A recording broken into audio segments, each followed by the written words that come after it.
오늘 말씀은 사도행전 59탄이고요. 제목은 바울의 회개.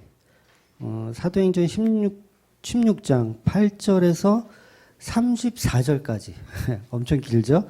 8절에서 34절까지 볼 건데 이게 내용이 길지만 문맥을 좀 이해할 필요가 있어가지고 본문을 그렇게 잡았지만 시간 관계상 다 읽지는 않고요.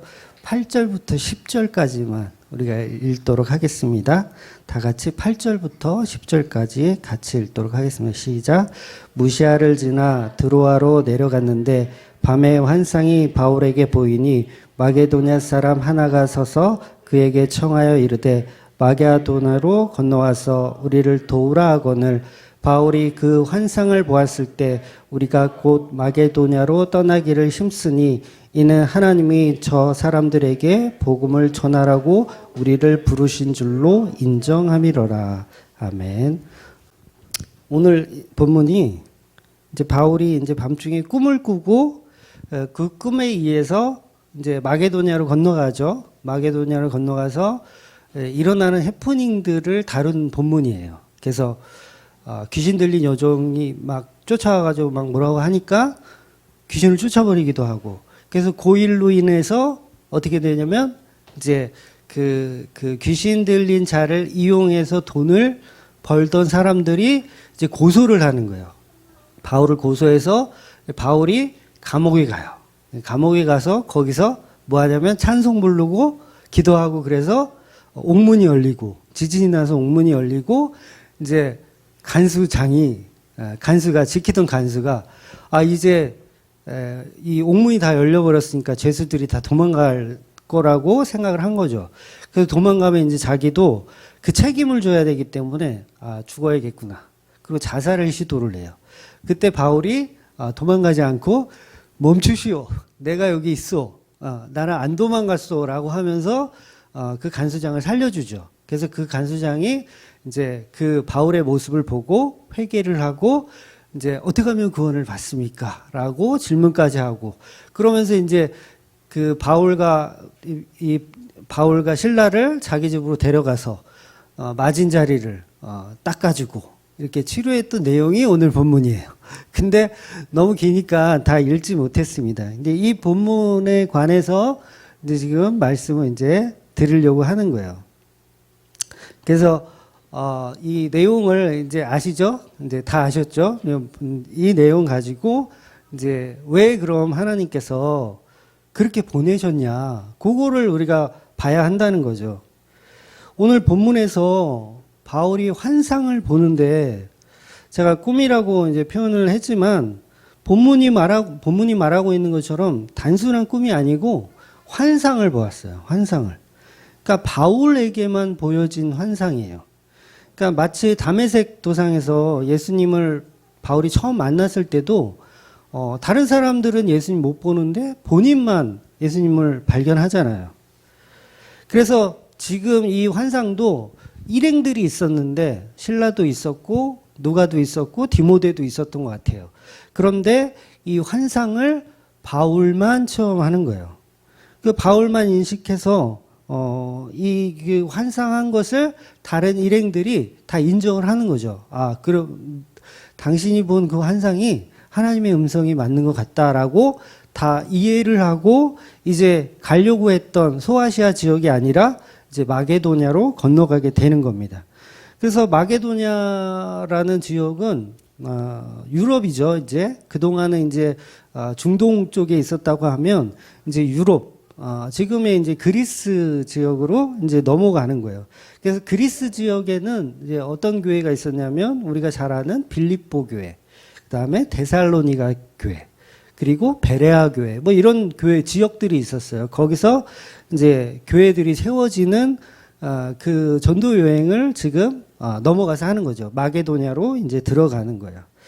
그래서 제 카페에 보면 이제 그 지도를 제가 올려놨거든요. 그래서 이 시간에 볼까 했는데 봐도 안 보일 것 같아서 그냥 아예 그냥 카페를 이용해서 지도를 조금 보시면 이해가 조금 편하게 되실 거예요. 그래서 마게도냐는 넓은 땅을 의미합니다.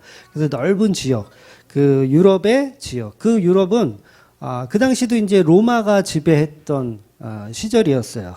그래서 문화는 헬라적 문화를 갖고 있는데 주권은 로마가 갖고 있었던. 그래서 로마의 주권이 얼마나 셌냐면 로마 시민권을 갖고 있는 사람을 지난주에 말씀드렸지만 막 때리거나 감옥에 넣거나 재판도 없이 막 그렇게 하면 어떻게 돼요? 난리 나는 거예요.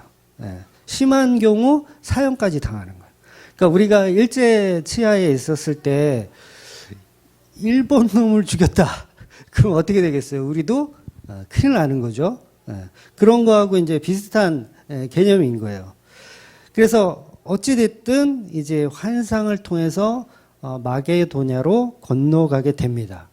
그때 이제 오늘 본문의 10절에 보면 이제 우리가라는 표현을 해요. 그래서 아마 이때부터 이 저자인 누가가 합류했구나. 우리가 이렇게 이해할 수 있어요. 그래서 누가는 직업이 이제 의사다 보니까 사실 여기서 처음 만났는지 정확하게는 알 수는 없어요. 그러니까 그 이전에도 바울이 이제 뭐 시력이 안 좋다던가 아니면 뭐 간질이 있다고 보시는 목사님들도 있는데 그런 병들로 인해서 의사를 여러 번 만났을 수도 있어요. 그러면서 이제 친해지게 돼서 복음을 전했을 수도 있고요. 어찌됐든 이제 누가가 이제는 합류하게 된 겁니다. 그래서 누가, 실라, 그 다음에 디모데 이렇게 네 사람이 마게도냐로 건너가게 되는 거예요.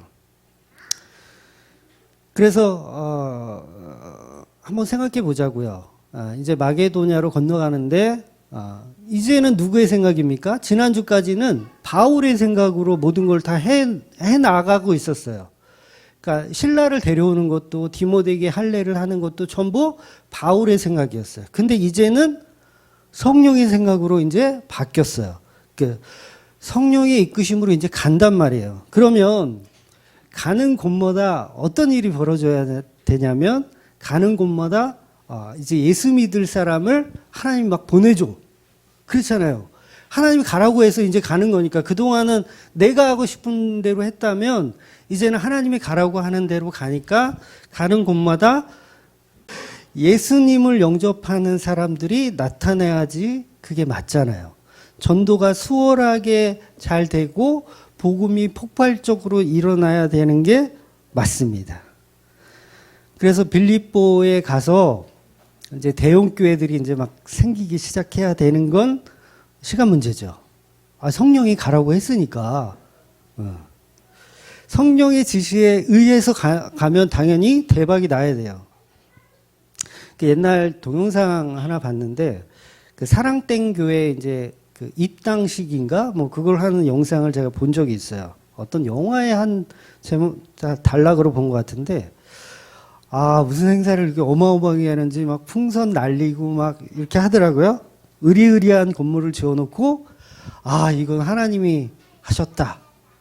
이건 성도들의 피와 땀과 눈물 그리고 하나님께서 다 일구신 일이다. 그러면서 감격하면서 그 으리으리한 건물을 보면서 눈물을 흘리는 성도들 모습과 그 담임 목사의 모습이 눈에 선해요. 그러니까 하나님이 정말 하셨다면 그렇게 막 대형화되고 가는 곳마다 영접하는 사람이 나타나고 막 이렇게 돼야 되잖아요. 그러니까 바울이 가는 곳마다 사람들이 줄을 서 막 마스크 사려고 줄을 서는 것처럼 사전 투표하려고 줄을 서는 것처럼 막 바울 앞으로 사람들이 줄을 서야 하는 게 정상인데 바울 일행이 이제 마게도니아에 도착해서 전도를 하려고 했는데 할 데가 없는 거예요. 갈 데가 없는 거예요. 막말로 다른 지역에서는 보통 유대인의 회당에 들어가서 하나님 믿는 사람들이니까 유대인들은 그래서 하나님을 전하면서 슬쩍 예수님이라는 바른 복음을 이렇게 전하는 그런 형태로 이렇게 왔어요. 근데 여기는 완전히 로마 지역이나 마찬가지인 거죠. 완전히 헬라 문화권에 있는 곳이라 유대인의 회당도 찾기가 어려운 거예요. 없는 거예요. 그래서 어디 가서 뭘 복음을 어떻게 전해야 될지도 모르는 거죠. 도대체 이게 지금 예수님이 가라 그래서 오긴 왔는데 역시 예상대로 난항에 부딪히고 있는 거예요. 가는 곳마다 어디서 전도를 해야 될지 막막한 거예요. 그래서 바울 일행이 너무 난감해서 아마 제가 디모데였어도 그렇게 생각했을 것 같아요. 아, 이거 개꿈 아니야? 어? 바울 선생님이 환상을 봤다는데, 아, 너무 약에 취하셔서, 감기약을 너무 많이 드셔서, 개꿈 꾸신 거 아닌가? 디모데가 저라면 저는 그렇게 생각했을 것 같아요.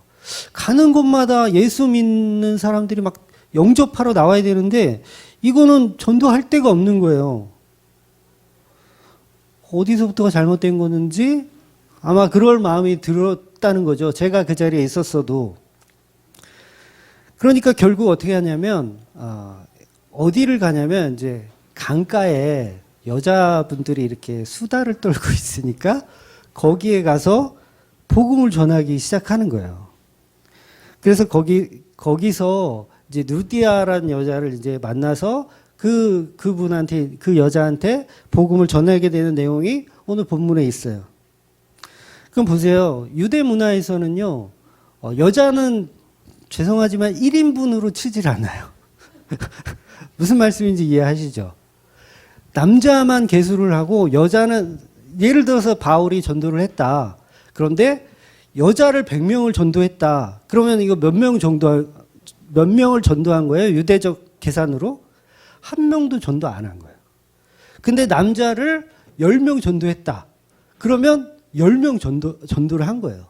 그러니까 이게 무슨 말이냐면, 바울은 지금 이전까지 뭘 전했냐면, 사도의 규례, 그 다음에 장로의 규례를 전했어요. 그러면 여자한테 복음을 전해봐야 그 규례대로라면 이건 전한 거나 안 전한 거나 뭐 별 소득이 없는 거예요. 지금 그 일을 바울이 지금 하고 있다라는 거죠. 소득 없는 어떤 그 일을. 그러니까 이 바울은 뼛속까지 바리새인의 훈련을 받은 사람이에요. 완전히 바리새인 공부 아주 달달달 한 사람입니다. 너무나도 잘 알아요. 여자에게 복음을 전하는 건 계수되지 않는다. 그건 열매라고 인정되지 못한다는 걸 바울이 누구보다 더 잘 알아요. 그런데 하나님이 그 방향대로, 예수님이 그 방향대로 지금 이끌고 계시더라는 거죠. 그러니까 전도의 본질, 말씀의 본질은 인간의 생각과 자꾸 다른 방향성을 갖고 간다는 거죠. 우리는 예수님이 가라고 한 곳에 갔으면 거기서 전도를 하면 전도 폭발이 일어나야 되는 곳으로 생각을 해요. 그렇다면 도대체 오늘 본문에서는 예수님은 바울에게 뭘 이야기하고 싶은 걸까? 속았지? 뭐 이런 얘기를, 속았지? 지난번에도 말씀드렸지만 예수님은 바울이 어떤 열매를 거두는지, 몇 명을 전도하는지 관심 없으시다는 거예요. 그러니까 바울에게 관심이 있으신 거예요. 예수님은. 그가 어떤 전도를 하는지 결과보다도 오로지 바울에게 무언가를 지금 설명하고 싶은 거예요. 그 바울이라는 그 대상이 저와 여러분이라는 거예요. 성도에게 뭔가를 이야기하고 싶은 거지, 거기서 가서 전도 많이 해서 막 사람 많이 만들어서 대형교회 만들라, 그런 얘기가 아니라는 거죠. 그러니까 유럽까지 와서 여자들에게 전도하는 내용이 등장을 하는 거예요. 그리고 16절부터는 점치는 여자를 이제 귀신 들린 여자예요. 바울을 쫓아다니면서 뭐라 하니까 이제 귀신을 쫓아내서 감옥에 가게 되잖아요. 감옥을 보내려고 아시아에서 나름대로 열심히 전도를 잘하고 있는 바울과 실라를 마게도냐로 데리고 와서 데려다 놓고, 예수님 데려다 놓고 감옥에 보내는 거예요. 그런데 이게 맞냐고요. 도대체 예수님은 왜 데리고 왔냐? 감옥 보내려고? 맞습니다. 네. 감옥에 보내려고 소아시아에서 멈추게 하시고 마게도냐로 넘어오라고 한 거예요. 감옥에 보내려고. 그러니까 예수님의 목적은 전도 폭발이 아니었어요. 처음부터. 전도 폭발은 우리들 생각이었어요. 바울의 생각이었고 신라의 생각이었고 디모데의 생각이었지, 예수님의 생각은 전도 폭발이 아니라는 거죠. 감옥에 보내는 게 예수님의 목적이었다는 거예요. 진짜 복음 전도가 어떤 방식으로 진행이 되는지 참 복음에 대해서 설명하고 싶으셨던 거예요. 여러분, 우리는 또 한 번 이 대목에서 정말 뒤통수를 맞아야 돼요. 예수님한테 늘 우리는 말씀 보면서 우리가 생각하는 대로 성경 읽잖아요. 늘 우리의 방향성을 가지고. 그때마다 우리는 뒤통수를 맞아야 돼. 야, 너 그거 아니야. 너 왜 불렀는지 알아? 감옥 보내려고 내가 너 불렀어. 우리는 늘 예수님의 방식과 늘 다르다는 거예요. 그러니까 이 성경이 필요한 거죠. 성경이 있어도 다른 방향성을 보는데 만약에 없어 봐요.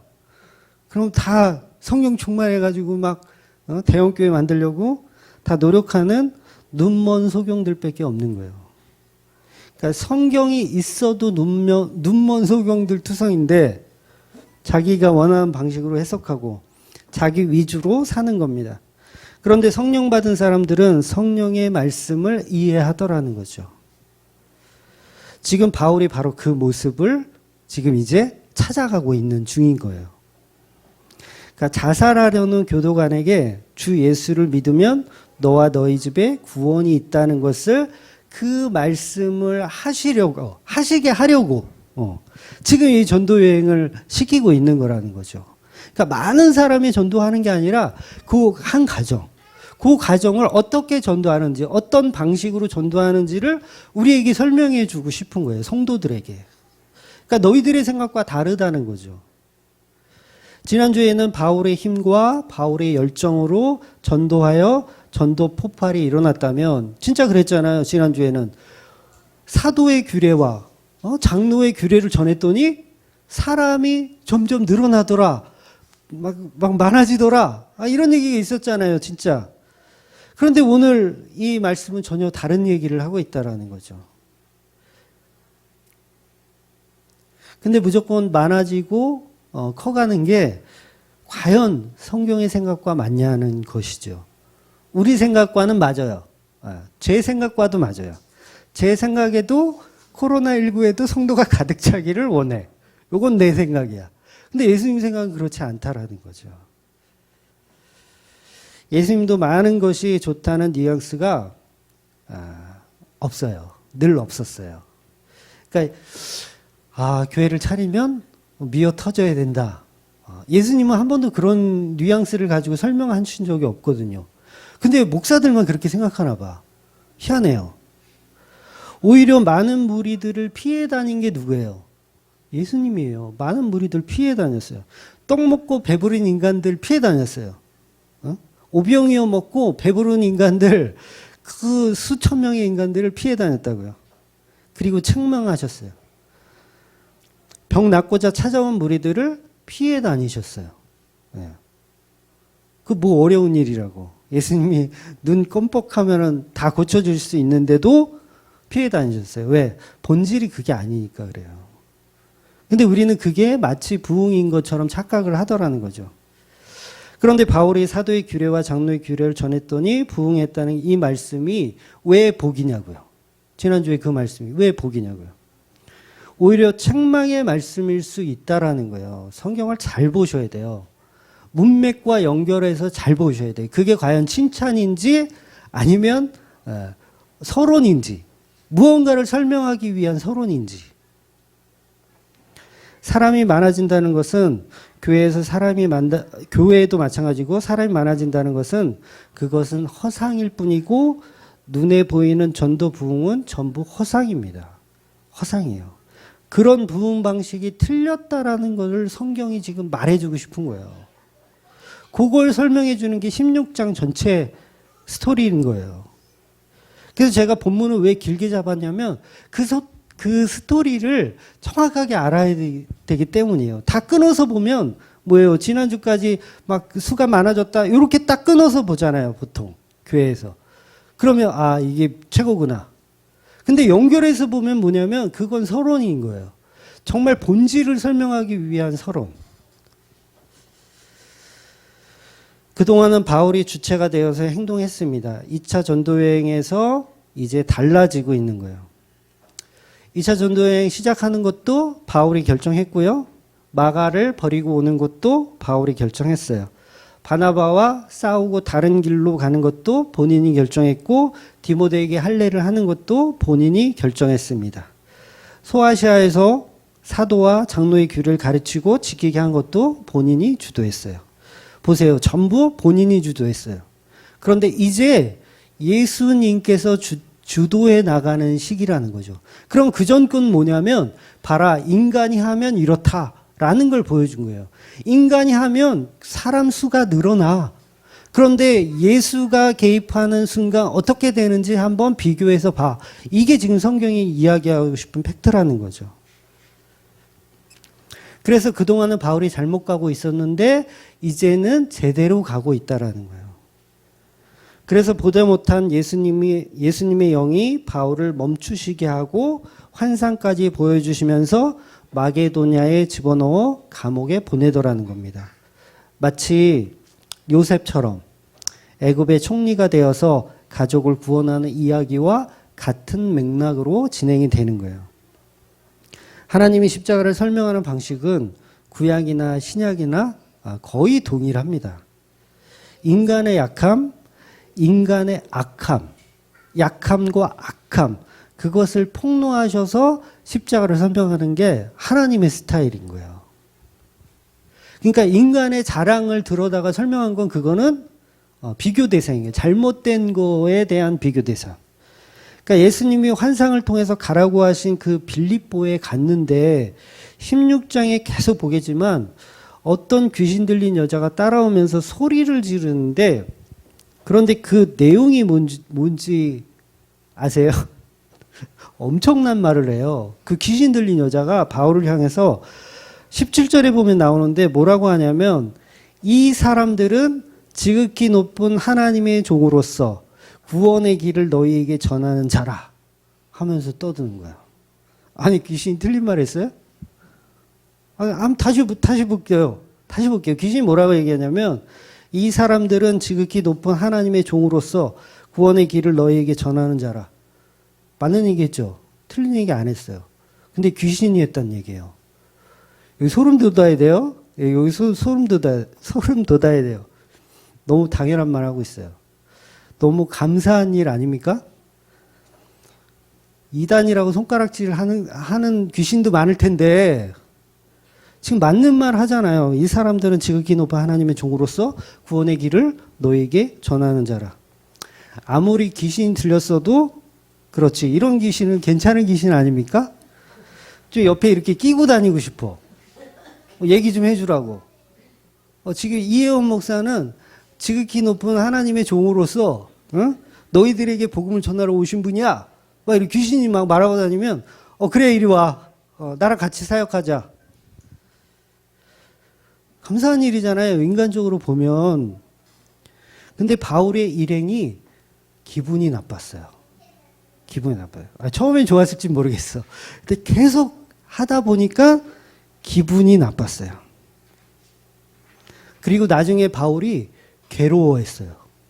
아니 왜 괴로워하죠? 도대체 이해가 안 가. 여러분 이게 예수님이 말씀하고 싶은 내용인 거예요. 우리 성도에게, 우리 목사들에게, 또 장로들에게, 권사들에게 하고 싶은 이야기가 이건 거예요. 이게 무슨 말이냐면 여러분 중에 누가 저에 대해서 이야기를 하는데 제가 목사니까 예를 드는 거예요. 제가 목사인데 이혜원 목사는 지극히 높은 하나님의 종으로서 구원의 길을 너희에게 전하는 자라. 이렇게 계속 이야기한다고 해보세요. 막 인터넷에 올리고 막 사방팔방 떠들어. 제 입장에서 어떻게 되냐면 민망한 거예요. 민망해지는 거예요. 지금 귀신은 바울의 치부를 건드리고 있는 거예요. 이게 무슨 말이냐면 그동안의 바울의 모습을 바울이 교만해지려고 했었던 그 마음을 귀신한테 들통이 난 거예요. 귀신한테 들통이 났다고요. 왜 지금까지 바울은 이 귀신이 말한 그 모습으로 전도를 했거든요. 사실 나는 하나님의 종이야. 나는 하나님의 말씀을 전하는 이런 사람이야. 다 나한테 와서 복음 들어. 막 이 수작을 부리고 있었다란 말이에요, 바울이. 그래서 이게 마치 복음인 줄 알았어. 이게 마치 정의로운 줄 알았어.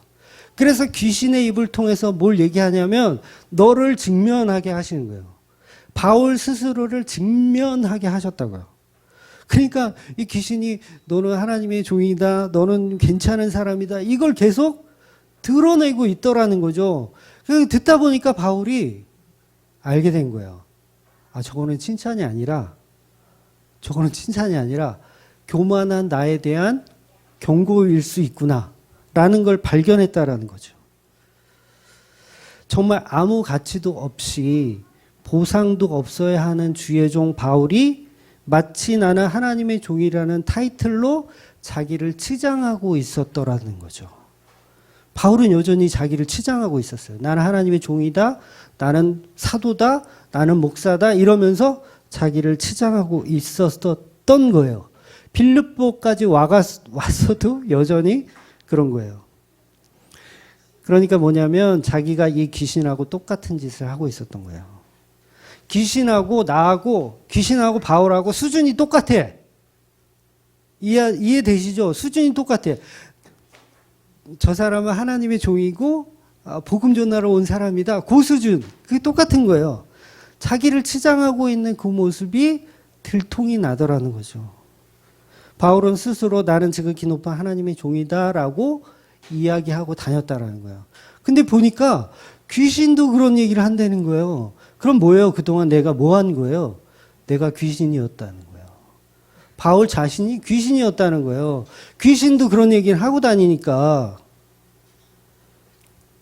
그래서 바나바를 무시했어요. 귀신이니까. 나는 하나님의 종인데 바나바 네가 왜 나의 2차 여행을 무시해? 마가 같은 인간은 어떻게 같이 일을 할 수가 있어? 도움이 안 돼. 쳐버려. 신라 괜찮아. 얘는 저기 로마 시민권 있어. 디모데 헬라인의 접근성이 좋아. 이 모습이 바로 귀신 들린 자의 모습이었다는 거예요. 나는 하나님의 종이다. 요거. 그러니까 바울이 이 귀신을 보면서 그 귀신이 자기와 조금도 다르지 않음을 보고 괴로웠던 거예요. 이제 이해가 되시죠? 그 모습이 너무 괴로운 거예요. 왜? 맞는 얘기를 하고 있거든요. 내가 하고 싶은 얘기를 귀신이 대신 해주고 있어. 아이고, 내가 귀신이었구나. 그걸 비로소 깨달은 겁니다. 바울이 진정한 회개가 이제 일어나는 거죠. 그래서 이 회개를 통해서 2차 전도 여행이 정말 성령의 이끄심으로 다시 시작되는 거예요. 그동안은 인간 바울이 했다라고 하면 이제는 성령께서 그 바울을 죽이고 아무 가치 없는 바울로 만들어서 사역을 이제 시작하시더라는 거죠. 그동안은 하나님의 종이라는 이유로 목사라는 타이틀로 자기를 치장하고 자기를 가꾸면서 자기의 가치 있음을 계속 증명해내고 있었던 그 모습이 귀신 들린 자의 모습이었다는 걸 발견한 거예요. 여러분, 사탄이 교회를 공격하는데 중암교회 이단이다. 이현 목사 이단이다. 이게 공격입니까? 이건 귀염둥이에요. 이게 무슨 공격이에요? 근데 진짜 무서운 공격은 뭐냐면 오히려 반대로 야, 주맘교회만 진짜야. 다른 데는 다 가짜고 이영 목사만 진짜야. 다 틀렸고 이영 목사만 진짜야. 여러분, 이게 가장 무서운 사단의 공격입니다. 가장 무서운 거예요. 거기에 복음적인 목사들이 다 넘어져요. 네. 처음에는 복음 쪽으로 가다가도 우쭈쭈 해주면 다 넘어가더라는 거예요. 돈 좀 쥐어주고 아파트 좀 사주고 차도 좀 사주고 우쭈쭈 해주면 다 넘어간다는 거예요. 거기다가 또 당신만이 정말 복음 전하는 정말 최고의 기름 부으심 받은 목사님이라고 우쭈쭈 해주면 다 넘어갑니다. 그럼 뭐예요? 이단이라고 손가락질하면 내가 왜 이단이야? 내가 더 열심히 공부하고 막 이럴 텐데 우쭈쭈 해주면 어떻게 되냐면 이거는 귀신 들려버리는 거예요. 그냥 예수는 온데간데 없고 내가 하나님의 종 된 그것을 복음으로 전하더라는 거죠. 종합교회의 최고의 가치를 갖더라는 거예요. 그런데 하나님의 생각은 그렇지가 않더라는 거죠. 그래서 성령이 아니면 다 무너져요. 인간의 힘으로는 교회는 설 수 없습니다. 다 무너집니다.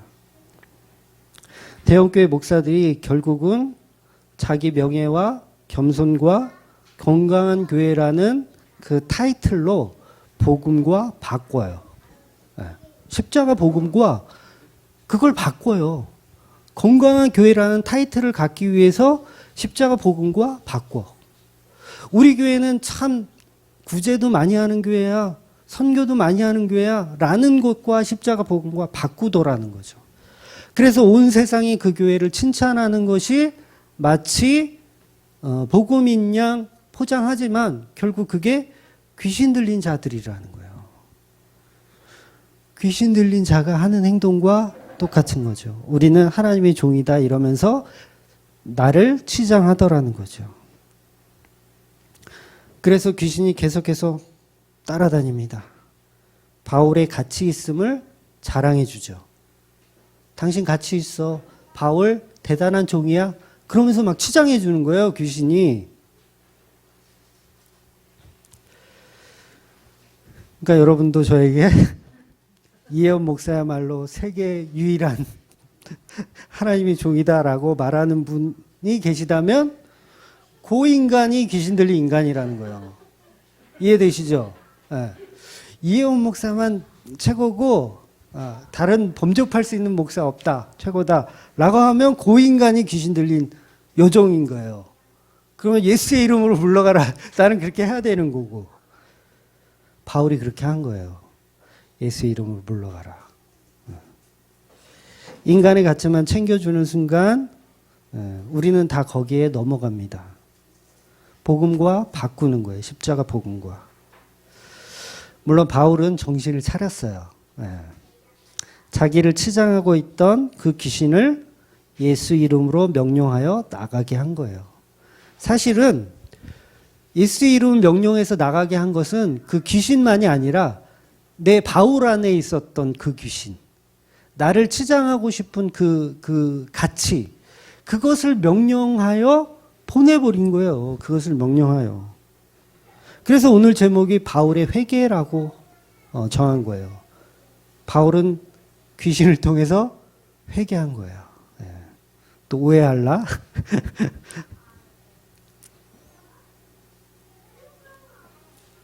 그래서 우리는 교회를 자랑하는 것이 아니라 목사를 자랑하는 것이 아니라 그 교회가 전하고 있는 예수, 그 목사가 전하고 있는 그 예수 그리스도의 십자가를 나타내야 한다는 것이죠.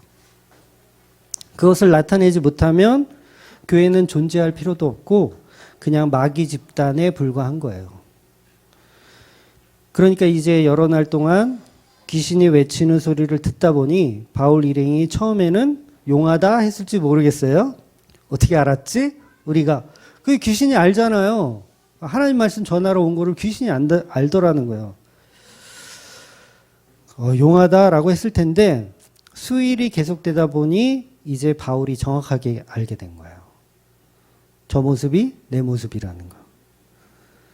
하나님의 사도라는 이름으로 예수님의 제자란 이름으로 또 다른 가치를 챙기던 나를 발견하고 회개하게 되는 거죠.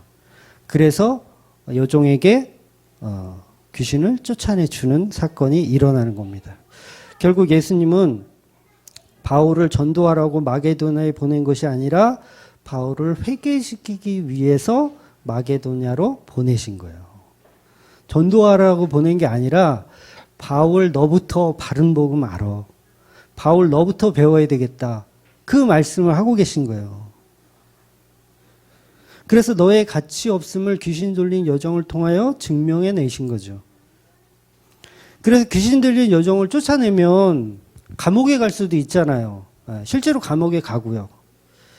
그럼에도 불구하고 바울은 그 귀신을 쫓아내더라는 거죠. 정확하게 회개를 한 거예요. 나의 목적과 나의 생각이 잘못됐음을 이제 고백하게 되는 겁니다. 그리고 당당히 감옥에 들어가요. 채찍으로 맞습니다. 채찍으로 맞아요. 그냥 감옥만 간 거 아니에요. 나중에 그 간수장한테 갔을 때 그 맞은 상처 부위를 닦아냈다라는 표현이 있거든요. 엄청나게 맞은 거예요. 피가 날 정도로 맞은 거예요. 그래서 그 상처 부위를 닦아낼 정도로 맞았어요. 결국 전도여행은 우리가 생각하는 것처럼 아름답고 멋진 일이 아니라는 거죠. 전도여행은 그래서 인간에겐 불가능한 일입니다. 이런 억울한 일을 수없이 당해야 하는 것이 전도여행이고 그 사망의 길로 가는 게 전도여행이에요. 그 저와 여러분은 다 사망자, 죽어야 되는 거예요. 죽지 않으면 못하는 거. 그러니까 사도 바울만 사명자가 아닙니다. 사도 바울만 사명자가 아니고 목사나 전도사만 사명자가 아니고 우리 각자 자기의 자리에서 이 억울한 일을 다 당할 수 있어요. 감옥 가는 일, 이거 억울한 일이잖아요. 근데 바로 이것이 지금 회개의 자리로 이끌고 있는 예수님의 영이 하고 있는 일이라는 거예요. 성경 전체에서 예수님을 제외하고 가장 억울한 인생을 고르라면 여러분 누구를 고를 것 같아요?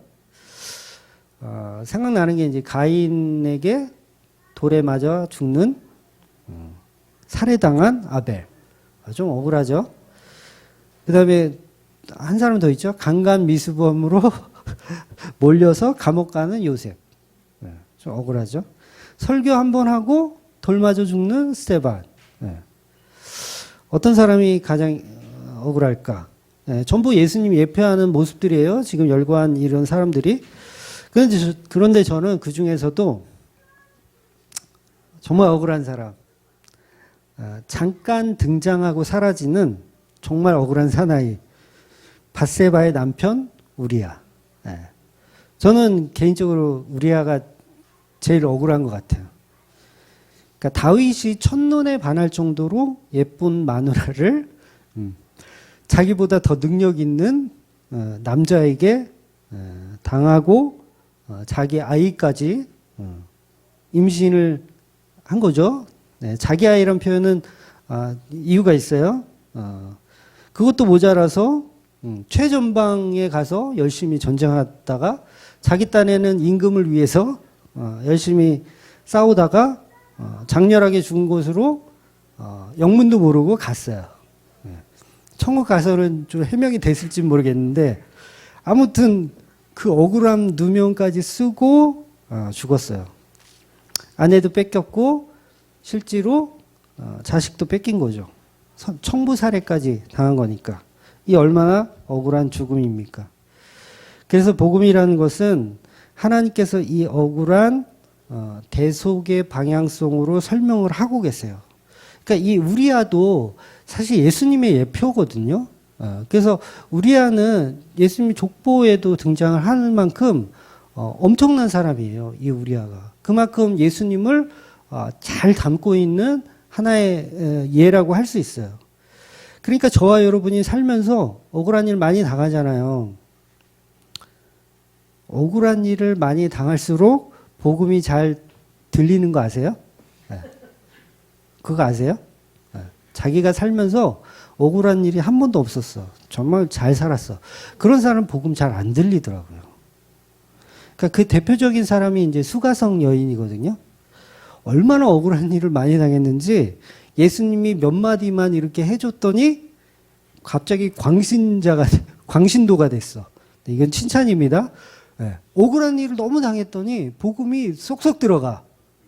그렇잖아요. 왜 이렇게 쉽게 복음을 받아들이냐 했더니 그동안의 삶이 너무 억울한 거예요. 자기 나름대로 행복을 찾아서 진리를 찾아서 열심히 노력은 해봤지만 남자도 여러 번 만나고 뭔가 해보려고 노력을 해봤지만 소용이 없더라는 것이죠. 진리를 못 찾는 거예요. 자기 노력이 헛되다는 것을 알기 때문에 억울한 거죠. 결국 수가성 여인에게 은혜라는 것은 내가 스스로 만드는 것이 아니라 예수라는 진리가 만드시고 우리는 그곳에 그냥 무료로 탑승하는 버스 같은 거예요. 그래서 인간의 모든 억울함은 사실 십자가를 세우기 위한 과정들입니다. 그래서 수가성 여인처럼 억울함이 많을수록 더 복음이 잘 이해되더라는 거예요. 그러니까 우리의 노력과 힘으로 행복을 추구해 나가는 것은 바로 밧세바를 범하는 다윗의 모습이고, 성도와 예수님은 바로 억울하게 죽는 우리아의 모습인 거예요. 그렇다면 복음이라는 것은 바로 그 우리아의 억울한 죽음을 알리는 것이 복음이잖아요. 그러니까 예수님께서 죽으신 그 억울한 십자가의 죽음을 알리는 게 복음이란 말이죠. 그러면 그 복음을 알릴 때 우리아의 죽음에 대한 억울함을 우리가 알린다고 예를 들어서 그럼 우리아에 대한 이야기를 해줘야 되잖아요. 사람들에게. 우리아가 이랬는데 저랬는데 그래서 죽었대. 살해당했대. 이렇게 우리아의 얘기를 전해야 되는데 우리는 어떻게 전하고 있냐면, 잘 들으세요. 우리는 어떻게 전하고 있냐면, 야, 우리아가 죽었대. 우리아가 죽었어.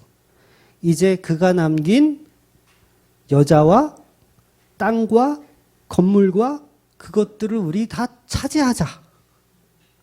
이게 지금 한국교회가 전하고 있는 복음이라는 거예요. 잘 이해하셔야 돼요.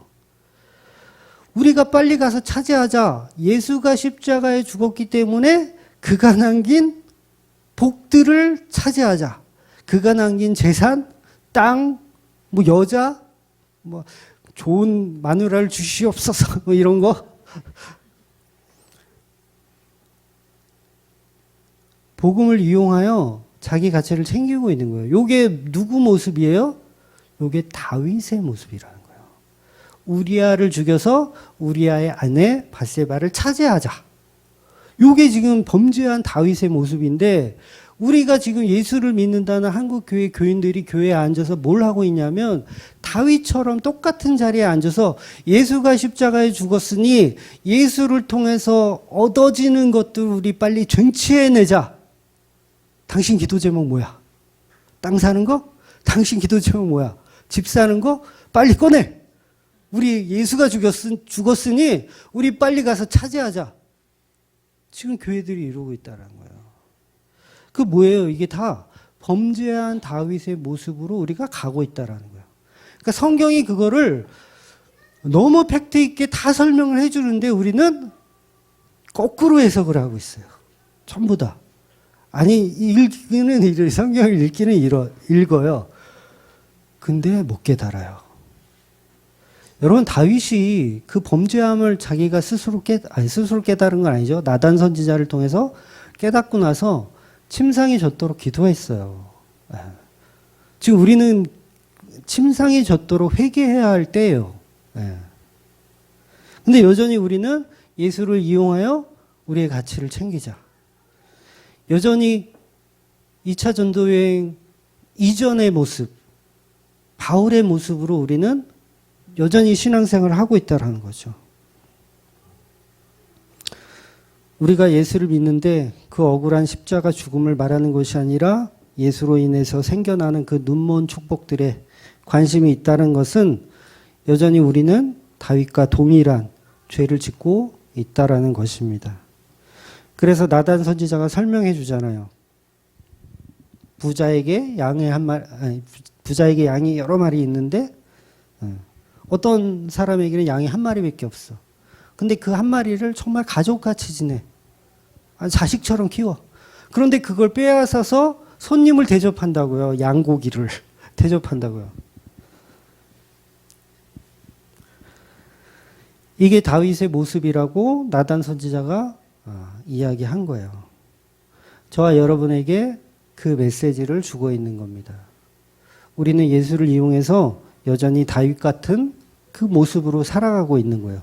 그리고 그걸 신앙생활이라고 박박 우기고 있는 거죠. 우리는 오늘 바울의 자리에서 정신을 차려야 되고요. 다윗의 자리에서 정신을 차려야 됩니다. 우리가 예수를 믿는 목적은 범죄한 다윗과 동일할 수 없어요. 그렇잖아요. 범죄한 다윗과 동일할 수 없어. 범죄한 다윗은 오직 우리아의 죽음을 통해서 밧세바를 빼앗는 것만 목적. 그리고 밧세바에게 들어있는 그 아기가 목적이었어요. 우리는 놀래야 돼요. 내가 다윗의 모습이구나. 놀래야 돼. 근데 전부 아니래, 자기는. 자기는 범죄한 다윗 아니래. 근데 저와 여러분 마찬가지입니다. 여전히 그랬고요. 앞으로도 그럴 거예요. 여전히 예수를 이용해서 내 가치를 챙기더라는 거죠. 복음이란 이름으로, 주의 종이란 이름으로, 권사란 이름으로, 장로라는 이름으로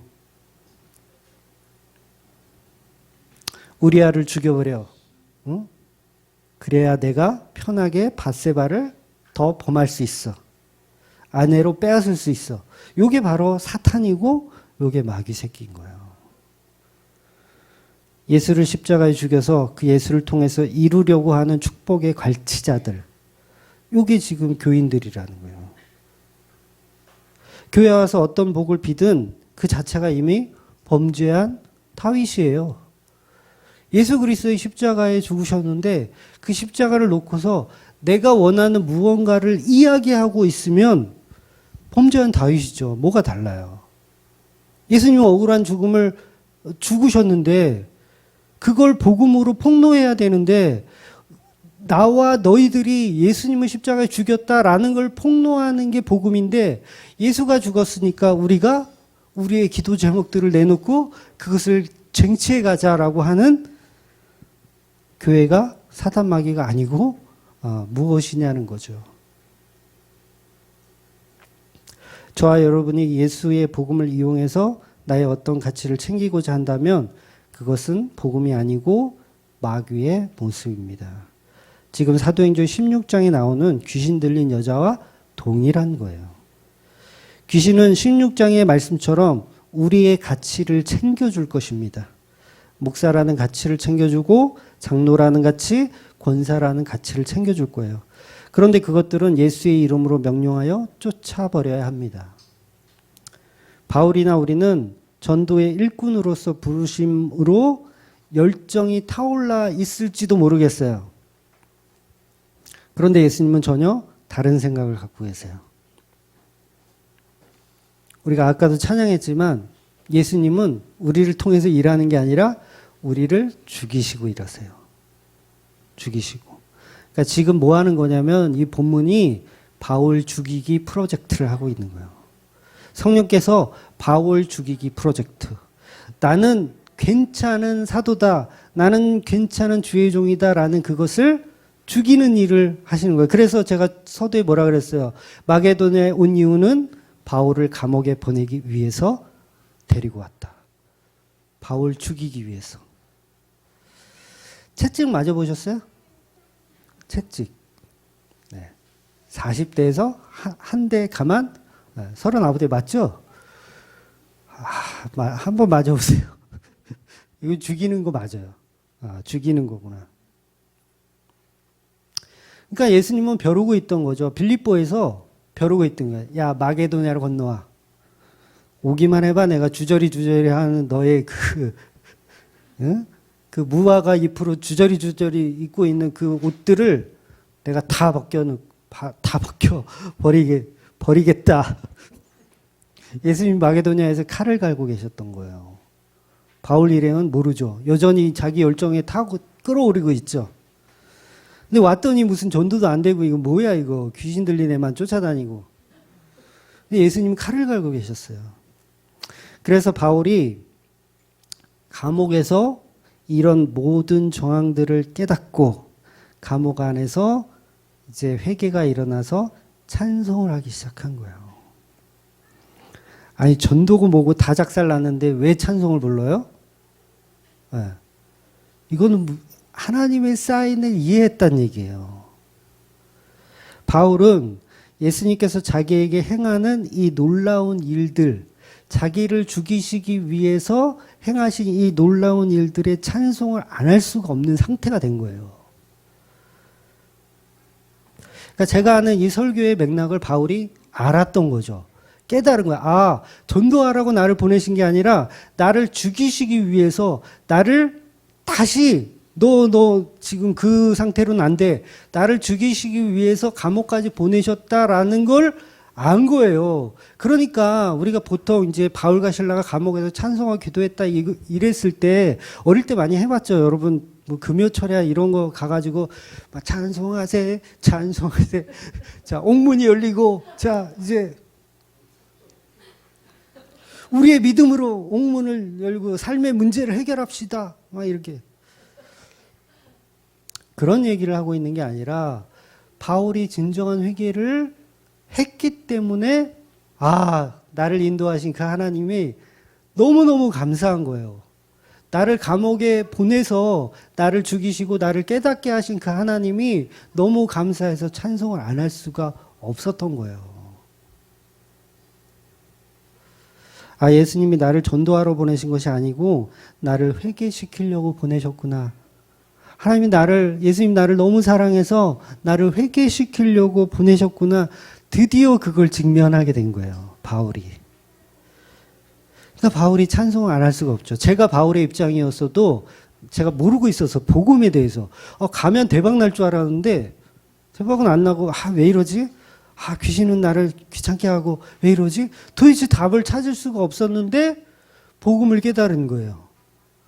찬송을 안 할래야 안 할 수가 없는 상태가 된 거죠. 여러분, 이 바울의 마음이 저와 여러분의 마음이어야 되는 거예요. 저와 여러분을 이 수준까지 끌어올리실 겁니다. 하나님의 말씀은 그렇게 대단합니다. 네. 드디어 바울이 감옥에서 진정한 회개가 일어난 겁니다. 그러니까 지진이 일어나면서 옥문이 열리는 거예요. 옥문이 열렸다는 게 뭐예요? 자유해졌다라는 거예요. 죄에서 이제 자유해졌다. 그러니까 회개와 관련된 옥문이 열린 거예요.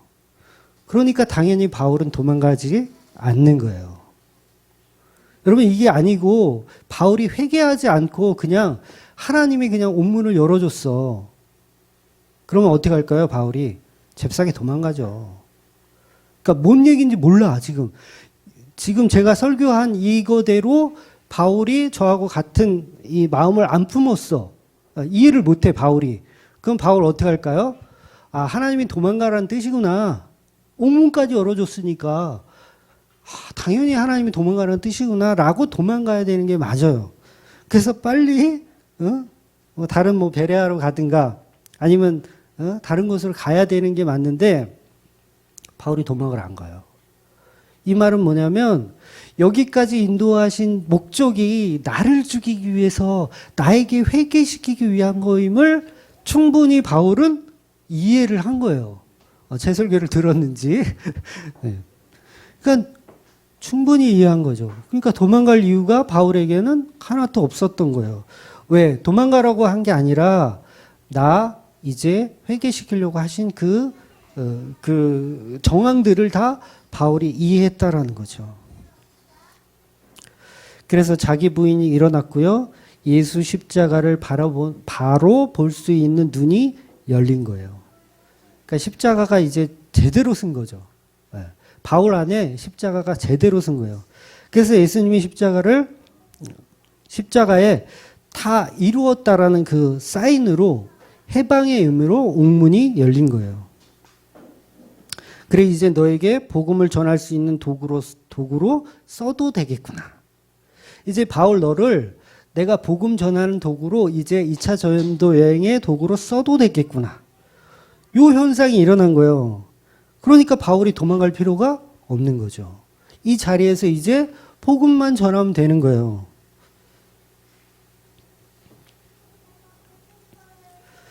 그래서 이제는 바울이 장로의 규례가 아닌 진짜 십자가 복음, 이 복음 전할 준비를 예수님이 시키신 거예요. 그러니까 바울이 복음 전할 준비가 되니까 이제 복음 들을 사람을 어떻게 해요? 붙여주시잖아요. 하나님 붙여주세요. 바울이 도망갔으면 못 붙여주는 거야. 근데 안 도망갔어요, 바울이.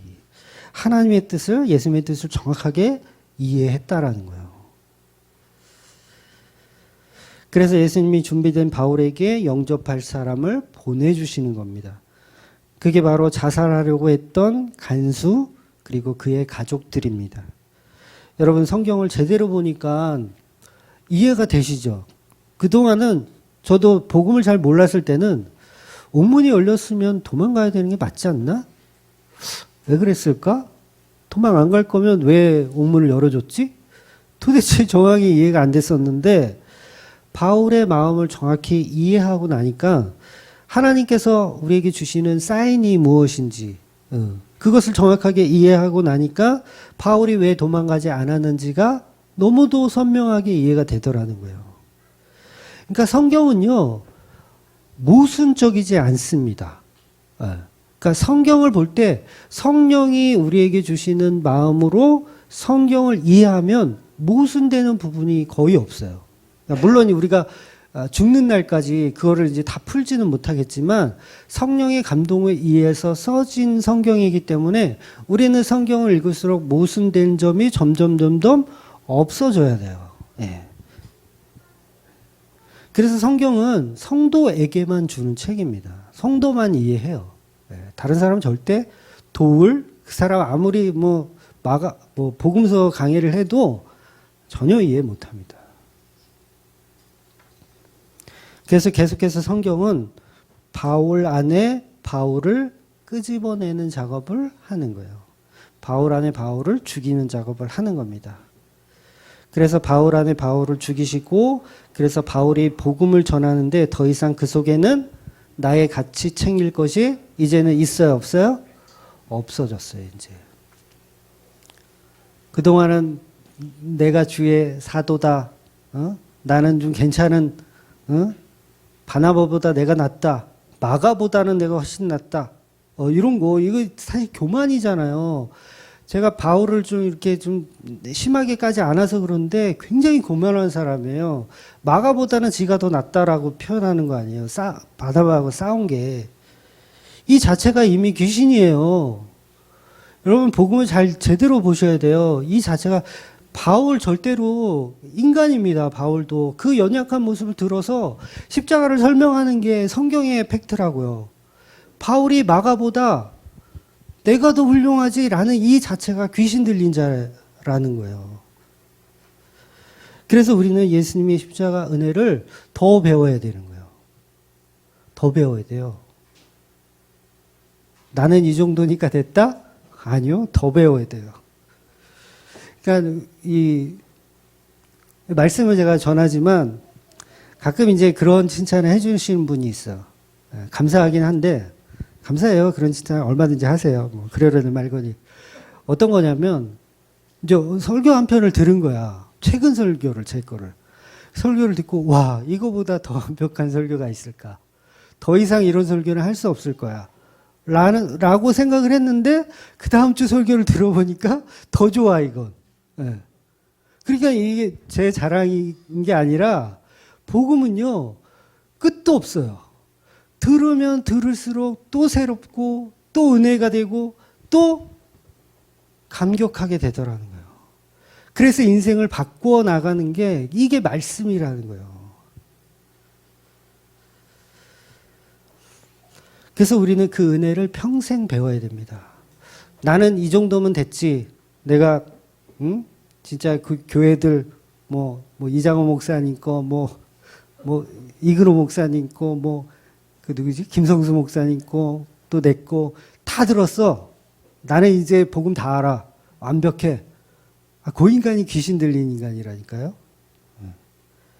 평생 들어도 이 은혜는 끊이질 않습니다. 아벨을 통해서 그 십자가의 죽음을 배우고 요셉을 통해서 형제들에게 버림받는 모습, 보디발 장군의 아내를 범하는 그런 누명을 쓰는 장면, 우리아의 장군이 다윗에게 충성하여 죽는 모습, 전부 예수님의 십자가를 상징하는 겁니다. 그래서 우리는 사실 억울한 모습으로 살아가면서 십자가를 발견하는 경우가 많아요. 그래서 우리는 그 억울함을 경험하지 않고서는 예수님의 십자가를 잘 이해하지 못하기 때문에 예수님의 십자가를 내가 도구 삼아 이용하다는 거죠. 다윗처럼. 그래서 우리는 그 예수가 하신 십자가 은혜를 배우고 그 은혜를 날마다 증거하는 사람들입니다. 거기에는 우리의 가치가 없어요. 우리의 인간의 가치는 없습니다. 그 자리에 가치가 있다고 말하는 순간 그거는 귀신 들린 사람이에요. 예수님은 인간이 이해할 수 없는 방법으로 복음을 만들어가는 것이 아니라 복음은 예수님의 방식으로 만들어 가십니다. 그래서 가끔은 때로는 억울함을 경험하기도 하시고요. 때로는 정말 말도 안 되는 일이 우리 안에 일어날 때도 있는 거예요. 전부 하나님의 방식입니다. 우리가 생각할 때는 바울이 가는 곳마다 영접하는 사람들이 나타나고 교회가 부흥되는 것이라고 착각을 하지만 하나님은 그거에 관심이 없으세요. 교회 사도행전에 나오는 교회들뿐만 아니라 성경에 나오는 그 교회들 규모가 여러분 얼마나 할 것 같으세요? 네. 막 몇천 명씩 될 것 같죠? 전혀 그렇지 않아요. 소아시아에 있는 교회, 그 다음에 유럽에 있는 교회 다 마찬가지고 다 가정교회에서 시작해서 규모가 그렇게 크지 않아요. 네. 전문가들의 학자들의 말에 의하면 한 교회당 뭐 한 3, 40명 정도의 수준 일 거라고 이야기하는 학자들도 있어요. 그러니까 몇천 명 아닙니다. 네. 그거 다 허상이에요. 지난주에 그 본문에 분명히 수가 많아졌더라. 전부 다 허상이었잖아요. 예루살렘 교회가요. 베드로가 한번 설교하는데 몇천 명이 막 회개하고 돌아서잖아요. 막 3천 명씩. 근데 그게 존재합니까? 예루살렘 교회에 존재했어요? 전부 다 허상이었단 말이에요. 다 할례 받아야 된다 그러고 바울 저 인간은 안 된다 그러고 전부 다 허상이란 말이에요. 허상. 그 허상들을 죽여나가시고 극소수의 사람들에게 복음을 이해시켜 나가시더라는 거예요. 그게 지금 바울이라는 거예요. 그게 디모데고 그게 실라고. 그렇게 복음은 하나님의 방식으로 우리를 훈련해 나가시는 겁니다. 그 예수님의 억울함을 풀어주는 그 복음의 개념을 저와 여러분이 잘 이해하시고 바울이 그동안은 약간 다른 길로 갔었어요. 그죠? 이제 제대로 된 길을 이제 어떻게 가는지를 계속 우리가 보게 될 겁니다. 그래서 우리는 이 십자가의 은혜를 제대로 배우고 그 십자가의 바른 증인의 삶을 살아내시는 저와 여러분 되시기를 주의 이름으로 축원을 드립니다. 아멘. 기도하겠습니다.